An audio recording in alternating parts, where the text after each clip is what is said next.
Estabelecido o contato aqui com o nosso Sérgio Amaral, direto de Brasília, Thaís. É verdade, Sérgio, está ouvindo bem agora? Bom dia, você está bem? Bom dia, Thaís, bom dia para todo mundo. Agora eu estou ouvindo bem. Sim, você me chamava, né? Você dizia, vou chamar agora mineiro, mas olha, mineiro com alma nordestina, porque eu adoro aquele pedaço. Aquela música do Chico Buarque, né? Meu pai era paulista, meu avô pernambucano. Acho que se todos nós olharmos, né, para as famílias que nos rodeiam, para quem veio antes da gente, tem um pouco dessa história também, né, Sérgio?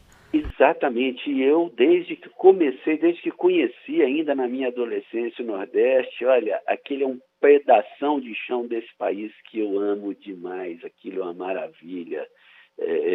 Além de maravilhas naturais, o povo nordestino é um povo maravilhoso também, né? Então, mineiro, mas com pedacinho da alma bastante nordestina, viu, Thaís? E você sabe que ouvindo todos esses ouvintes mandando mensagens pra gente de cidades que eu não conheço, dá uma vontade de sair viajando por aí, né? Como tem lugar do Brasil pra gente conhecer. Acho que se a gente viajar a vida inteira não dá conta de conhecer tudo. Sérgio Amaral, semana que vem, depoimento do ministro Paulo Guedes. Semana que vem ou na outra? Agora eu me perdi no calendário. Depoimento do ministro Paulo Guedes. Ele vai ser convocado para falar sobre os Pandora Papers e vai ser apertado, né, Sérgio? Vai ser apertado e já estão dizendo dentro do governo, viu, Thaís, que o futuro dele no governo vai depender de como ele se sair, vai depender do desempenho dele lá na Câmara dos Deputados. Porque primeiro ele foi convocado por uma comissão, depois convidado para outra, mas aí veio a convocação para falar no plenário, né, que é uma situação bem mais séria, mais complexa e muito mais complicada para o próprio ministro, né? Então é o seguinte, a gente sabe, né, Thaís, que já havia dentro do governo aquela turma lá, os ministros mais ligados à área política, que já há algum tempo vem reclamando muito do Guedes junto ao presidente da República, os ministros mais próximos do presidente, dessa obsessão do Guedes pelo respeito ao rigor fiscal. E isso aí atrapalha os planos dos políticos, ou dos ministros políticos, né, que querem mais fazer obra, tocar programas sociais, tudo coisa que tem, vamos dizer assim, muito mais valor político, principalmente em ano de eleições, como é o próximo ano. Então, isso era um negócio quase que velado. Agora não, depois dos Pandora Papers, depois dessa notícia de que o Paulo Guedes tem uma empresa, tem uma offshore lá nas Ilhas Virgens Britânicas, e que só isso aí fez o patrimônio dele crescer alguns milhões de reais com a desvalorização do câmbio, isso aí aumentou agora 11 em cada 10 ministros políticos estão querendo a cabeça dele. E é aquela história, né? O presidente Bolsonaro ainda gosta muito dele, ele gosta de verdade, uma coisa legítima, reconhece a importância que o Paulo Guedes teve na campanha, teve no governo ao longo desse tempo todo, só que ele está sendo muito pressionado por essa ala política que diz o seguinte, olha, ele não está entregando, a inflação está galopante, o povo está se voltando cada vez mais contra a gente, reclamando aí de preço de combustível, preço de alimento, o salário não sobe, é a mesma coisa, então pode ser, já tem gente dizendo que a batata dele está assando. Pois é, Sérgio, essa questão da economia, ela é pontual, né, para o futuro do governo, para a eleição do ano que vem. E nessa análise que você fez, o Paulo Guedes tem forças ainda para brigar pelo Auxílio Brasil, o substituto do Bolsa Família? Olha, a situação está muito difícil, né? Principalmente porque o Auxílio Brasil depende basicamente de duas coisas: da aprovação, da volta do imposto de renda sobre lucros e dividendos de acionistas e donos de empresas, que essa grana desse imposto de renda é que vai financiar o Auxílio Brasil, e depende de outra coisa. Para evitar que o Auxílio Brasil fure o teto de gastos, tem que abrir um espaço no orçamento. E esse espaço no orçamento viria de quê? Da redução de pagamentos de precatórios.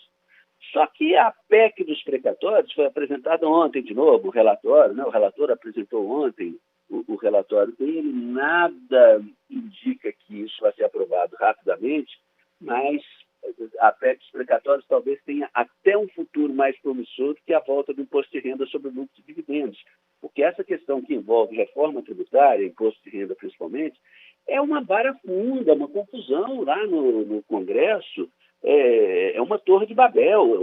Os políticos não falam a mesma língua, então está muito difícil. E aí, como a gente já falou aqui em outros momentos, Thaís, está crescendo também junto aos ministros da área política, está crescendo cada vez mais junto a eles, junto a apoiadores do presidente dentro do Congresso, a ideia é de largar esse negócio para lá, porque o Auxílio Brasil vai ser assim, um Bolsa Família melhorado, né? Passar de 14 milhões e meio de famílias atendidas para 17 milhões, mas isso ainda está longe dos 37, 38 milhões de famílias que são atendidas pelo auxílio emergencial. Então, está crescendo a corrente também para prorrogar o auxílio emergencial para o ano que vem inteiro. O que o Paulo Guedes não gostaria de jeito nenhum, porque aí arrebenta ainda mais as contas públicas. Então, a situação dele não está lá, essas coisas, viu?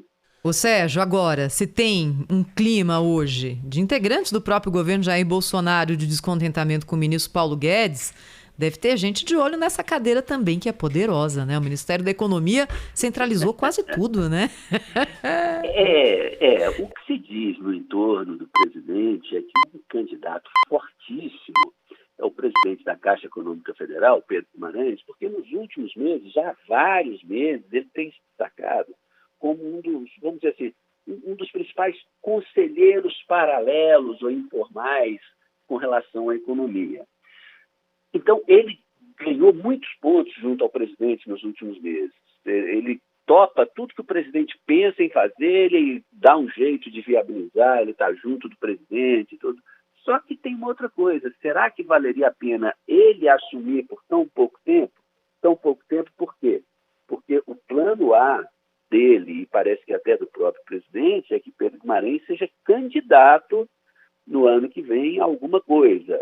Ele gostaria muito de ser candidato a vice de Bolsonaro, por exemplo, mas isso aí é mais complicado. Então, o entorno do presidente, os filhos do presidente, gostariam muito que ele se candidatasse a deputado federal, porque acham que ele seria um grande puxador de votos, e junto com ele poderia trazer mais um bom número de deputados para apoiar as teses bolsonaristas no Congresso, seja o presidente reeleito ou não.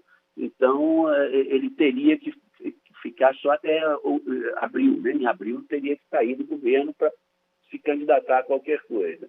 Então, mesmo que ele assuma temporariamente o ministério, o presidente vai ter outro problema ali na frente, em abril. Abril é depois de amanhã, né? Quem é que vai ser o próximo?